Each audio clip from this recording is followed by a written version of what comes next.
Hello, welcome to Wisdom Hour today. I'm now doing one question per day from Tuesday to Friday, starting around 1 o'clock as soon as I can get here, nearest one. So the question I'm going to do today is, and surrogate muscle test for is this one. My father doesn't seem to care about me and I can't forgive him. How can I forgive him? Now I muscle test a goal around these things before I start. So the goal we got for this was to get my father's entry into my life greatly understood. So let's see what that's got to say about that. Give me a yes, give me a no, happy to come into my field. Okay, we need a goal. We've got the goal. This is correct. Okay, so looking at one.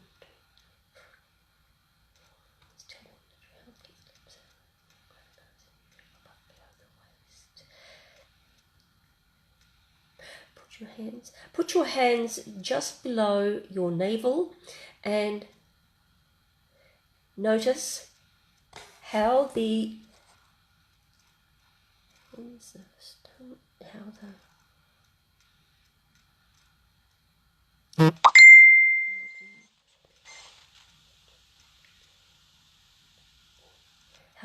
and notice how the pressure feels under your hands in your gut.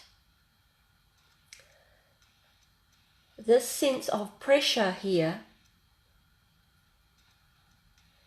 won't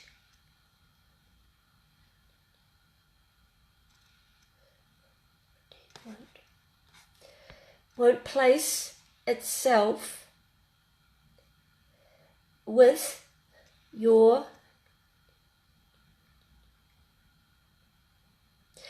your parents once you recognize that this pressure comes from a long time ago that was well before your parents. This pressure gets you to feel like your father doesn't care, but actually he does care very much, but he doesn't express it in the way that you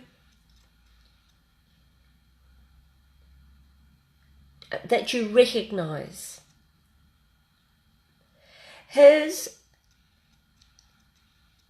love language is different to yours, and he thinks that to be loving towards you means to give you advice and to provide you with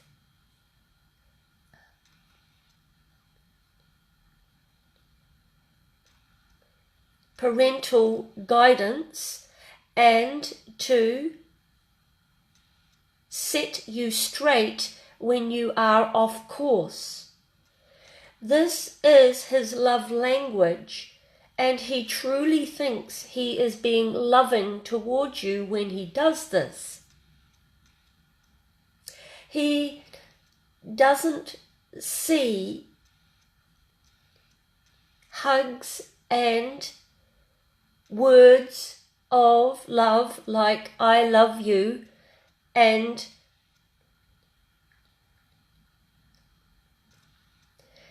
pretty much all of the ways that you express love are not within his experience, within his idea of what it is to be a loving father.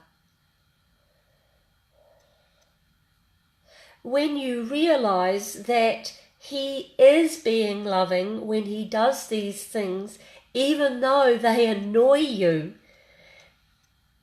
you will understand that he is indeed being very loving because he does this a lot.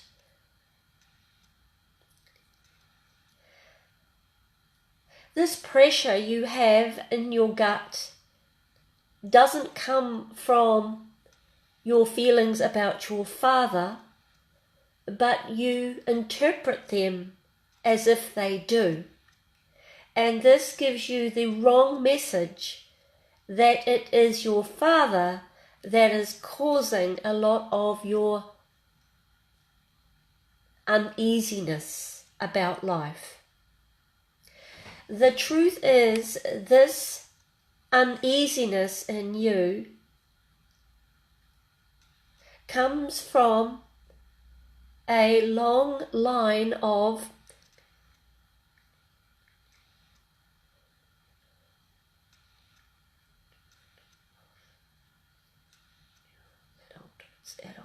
a long line of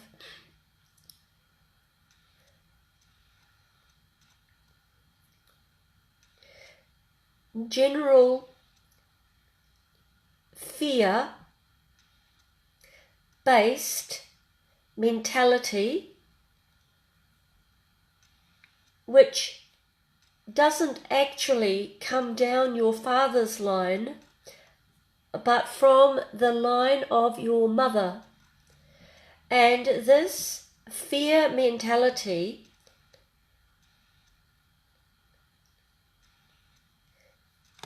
gives you feelings of anxiety and worry which you don't know how to manage, and you don't know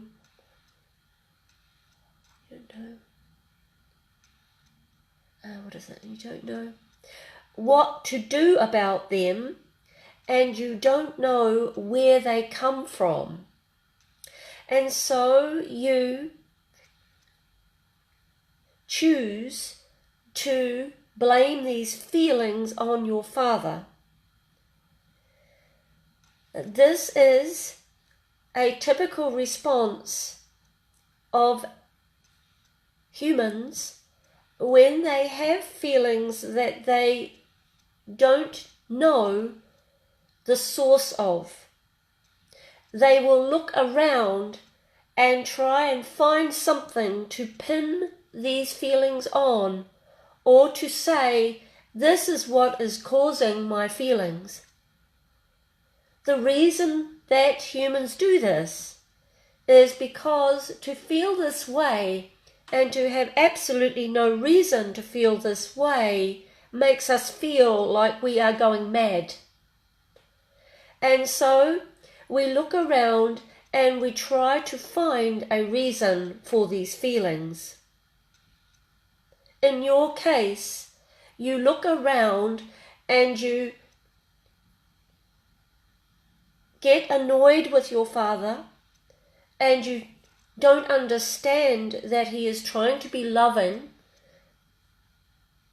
by giving advice and providing guidance and setting you back on course when he thinks you are off course.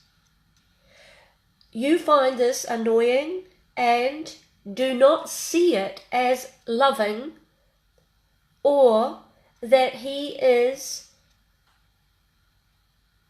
greatly concerned for you and your life. Instead, you see it as interfering, and that he wants to control you, and that he expects you to do as he says. But this is a misunderstanding of yours about him. And you will find that he doesn't necessarily expect you to take his advice, but he feels the need to tell you, because he thinks that if he doesn't, it would be his fault if your life turns out badly. And he doesn't want to see that happen to you. So understand that he is being loving when he does these things, and when you feel he doesn't care about you, remind yourself that every time he does these things, or most times when you get annoyed at him, there is love, and he is expressing his love. What you can do as an adult is ask him to express his love in other ways. For example, if you really do want him to say, "I love you," then you can explain to him why that is very important to you. And this takes guts, because you have never had a conversation like this with your father. But there is nothing to lose in saying this, and everything to gain.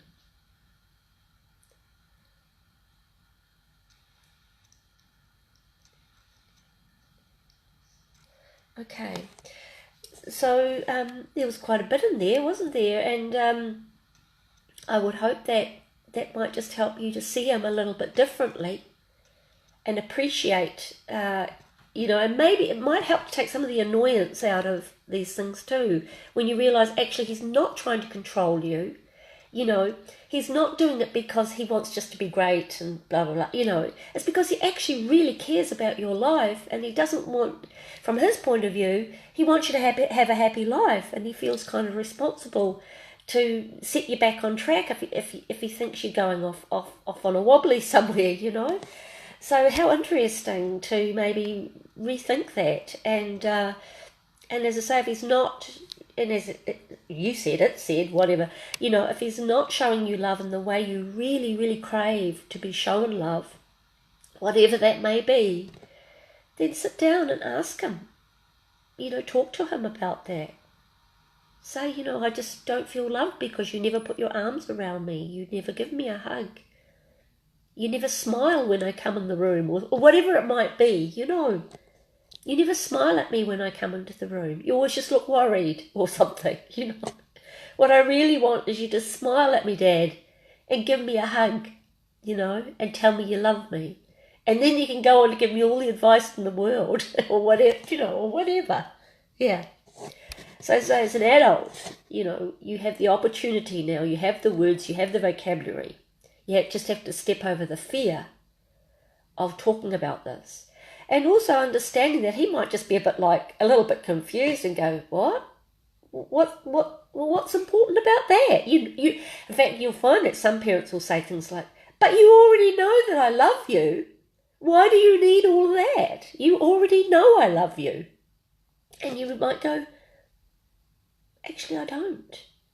I don't feel it because I don't get those sort of messages from you. I get a completely different message when you're telling me what to do. I get the message you're trying to control my life, that you don't think I'm capable, that you don't think I can make my own decisions."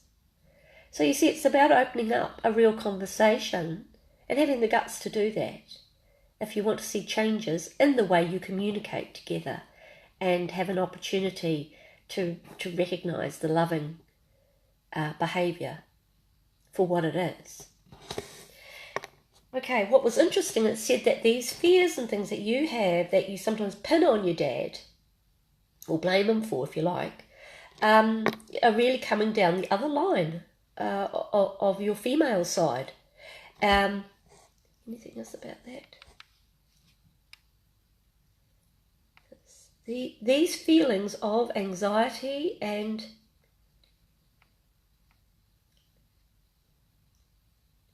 worry are generational fears that have come down a long line through your mother's side.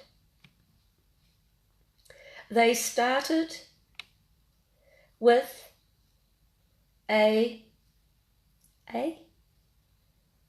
time when things were very tight and hard for that family and your ancestor. And there was, excuse me, great concern about where the next food would come from and how they would be able to provide for the family. And this was a real concern and was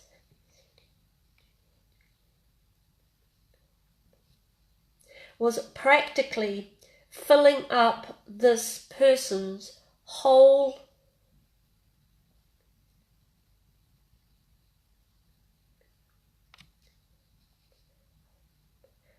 practical day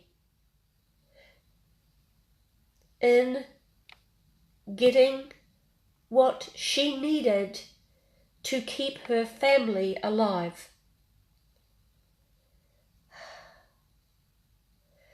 This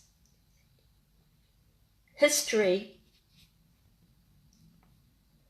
wasn't resolved in her lifetime, and so this great energy of worry and fear was passed down.